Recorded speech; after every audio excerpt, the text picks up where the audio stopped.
Hello everyone, welcome to my channel Mathematics Simplified. If you like the concepts explained in this lecture, please like, share and subscribe to my channel.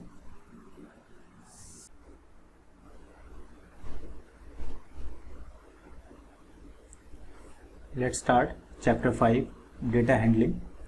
Before we start, please note whatever written in blue ink or black ink is your classwork. Whatever other color I use is just for explaining or understanding. Still, if you want, you can write it down. Okay, so let's start. In the previous class also we studied about data handling, so we will study further this time. First of all, data we all know is any fact or numbers that are collected for reference or analysis. So whenever we collect some data, why are we doing so? Just to analyze it and bring out something useful from that. Okay, so when you are getting your result, in that result also you get marks of each subject in a tabular format. So by comparing your marks in each UT and half yearly and then final, you get to know whether you progressed or is there any issue in your performance. Okay, so that is your reference and analysis of that report card. Okay, that is why data handling is very important in today's world. Apart from that, we all can see that the department which is forecasting the weather, they are also using this data for the same thing, and so on. Insurance company also are using these things. So that's why data handling is a very important topic for us to understand. Now in the importance, you can see the collection, recording and representation of data help us to analyze a particular event in a proper way. Suppose there is a batsman. If you want to understand his performance or his career, what will you do? You will just search for its statistics, in which you will see the number of matches played, the time, the number of centuries he has made, number of ducks. So like that thing will help you to understand his performance in a particular or in a proper way. Okay, then we have data can be stored in tabular format, and it is easy for us to understand when we go for graphical representation. This also we have done in the last class. So when you write data in a tabular format, suppose you have marks in mathematics, English, and suppose, what will you do? You will make a table like this. You will write math, English, science, Hindi, and then your marks, suppose 27, 25, 15, 30, like this. So if you write in tabular format, it will be easy to understand which mark is corresponding to which mark. So it is easy to understand the data. Also, tabular format is good, but the more easy way to understand the data just by looking at it is graphical method. Because in graphical method, we just see the bar graph and easily we can point which is the lowest value and which is the highest value. So that is more convenient. That is why graphical representation is used in cricket matches. If you have seen that a particular team 50 overs, they show using a bar graph only, where they show a line graph in which they will show compare the two teams performance, like in this over, 5th over, 10th over, 15th over, 20th over. Like this, they show two lines, one line for one team and other color line for next team, like this. So like this they compare. So this is your line graph. Okay, now in this chapter we will mainly understand about grouping and frequency distribution. Let's see. Data can be represented using pictograph, bar graph, pie chart or line graph. So first let's see a pictograph. For example, we have this figure. Just for understanding, that's why I am covering it with green color. It is from your NCERT only. You can see here one picture of car represent 100 cars. Now you can see in July 2 complete car are there and one half picture is there. So you can understand it is 100 plus 100 plus 50. So in July month 250 cars were sold. Similarly in August 100, 100, 100, 300 are sold. So if someone asks in September, you will say there are 4 pictures of cars, so 100 plus 100 plus 100 plus 100, that is 400. Let's see the questions also. How many cars were produced in the month of July? You can easily say 250. In which month were maximum number of cars produced? You will say in September. So just for your understanding, no need to do it. Okay. Similarly, a bar graph. Let's see.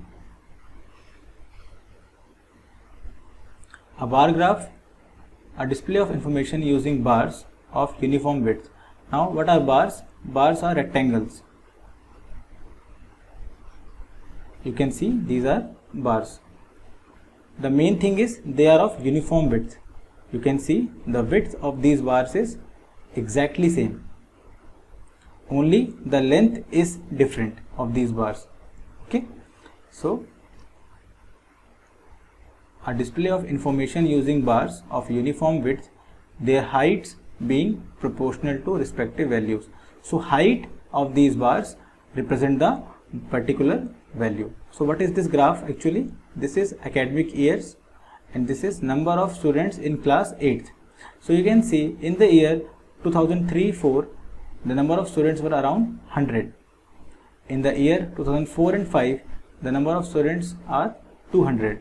So with time number of students are increasing, and in the 2007-8 year we can see the maximum number is there, that is 350. Okay. Now what is the information given by the bar graph? It is giving us number of students in a particular academic year. Yes. Second thing is, in which year is the increase in number of students maximum? So let's see. In this the number of students were 100. In this it is 200. So you can see the difference is of 100. So here 100 increase is there. In these two, if you see, this is 200, this is how much? 250. Increase is of 50, so it is less than that, no need to write. Then third increase is, this is 300. Again increase of 50, which is less than that. And finally this is 350. Again increase of 50 only. So you can say the maximum increase is in which 2 years? After this. So maximum increase is in year 2004-5, because in the previous year there were 100 students and in this year there are 200 students.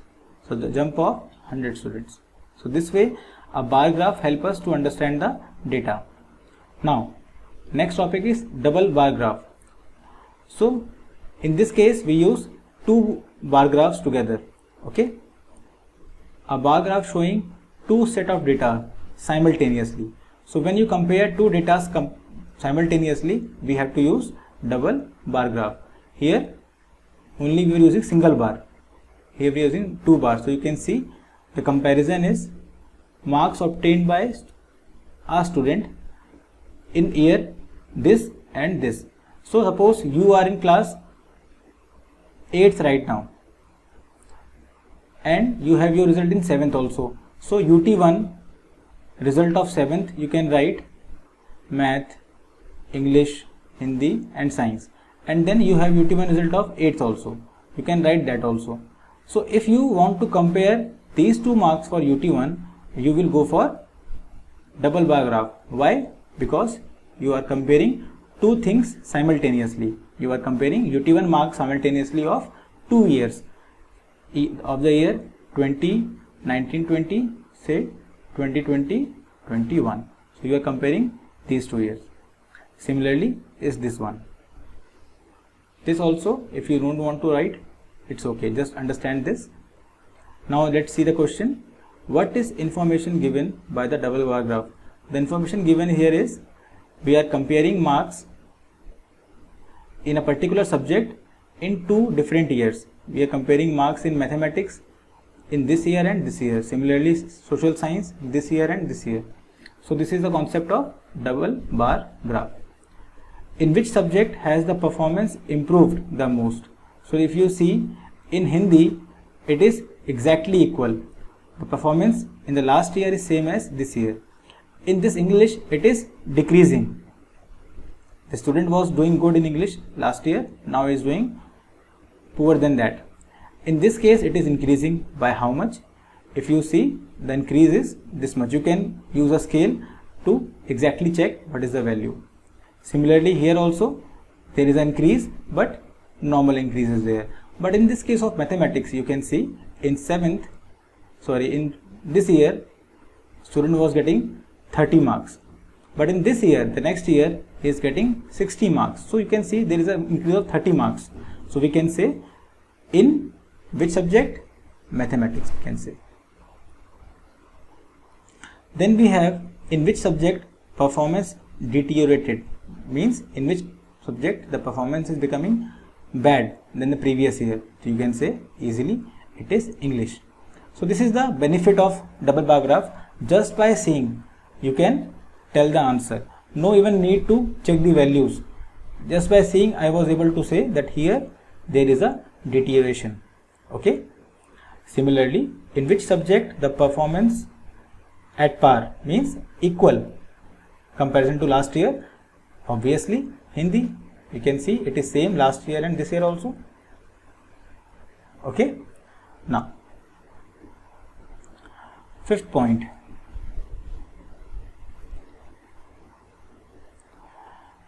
There are three important steps in data handling. First is collecting data. Whatever you want to do, the first important step is collection of data. So if you are going to open a company, you must have seen people who are opening a store nearby. They sometimes give some pamphlets near your home having some survey in which they try to find what is your expectations from a shop. So from that expectation, from that data, they make out their plans. So how to implement the shop. Similarly, this is very important process of collecting data. After that, we organize it. We organize it as per, suppose, age, that this age group has given this survey, this age group given this survey. This is known as organizing the data. And finally is representing the data on graphs. Okay, so let's see first of all what is organizing. Organizing, in this organizing thing, what we do is we go for either frequency distribution table or grouping of data. So let's see. First of all, what is frequency? Frequency is, it gives the number of times that a particular entry occurs. So if there is a number 10 which is coming 4 times and 7 coming 3 times, if someone asks what is frequency of 10, you will say frequency of 10 is 4 because it is occurring 4 times. Similarly, if someone asks what is frequency of 7, you will say it is 3. So this is known as frequency. Now let's take an example. We need to organize the data systematically. For example, a group of students was asked for their favorite subject. The results were listed below. So first student said art, second said mathematics, science, English, mathematics, art, English, mathematics. So you can say the data is collected, but it is not meaningful, or you can say it is little bit confusing also. You may miss something going again and again like this. The best way is to organize this, and to organize this you have to understand what are the main readings. So you can understand art is coming, you can take art is coming, then mathematics is coming, so we have taken maths also, science is coming, let's take science, then English, math is already taken, I think all are done. Now we will start counting one by one.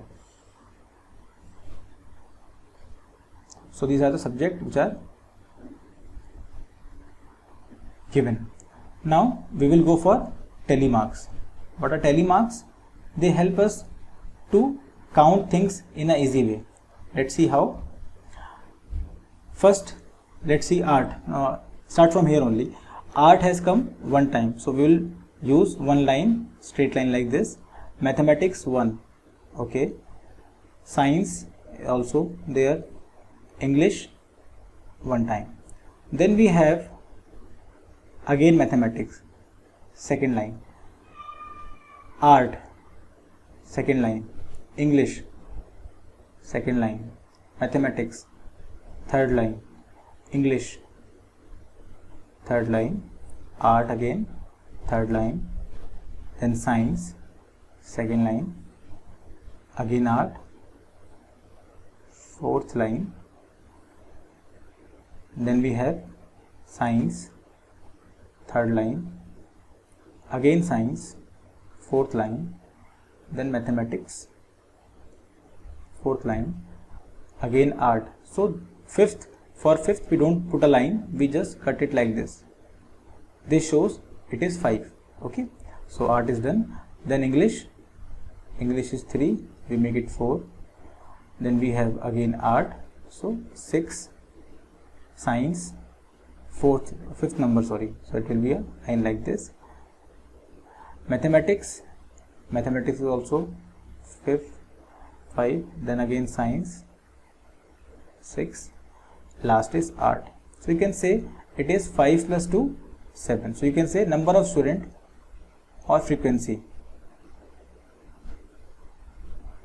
is how many? 7. Who like art. Number of student who like maths is 5. Who like science is 6. Who like English is 4. So this way it is easy for us to understand.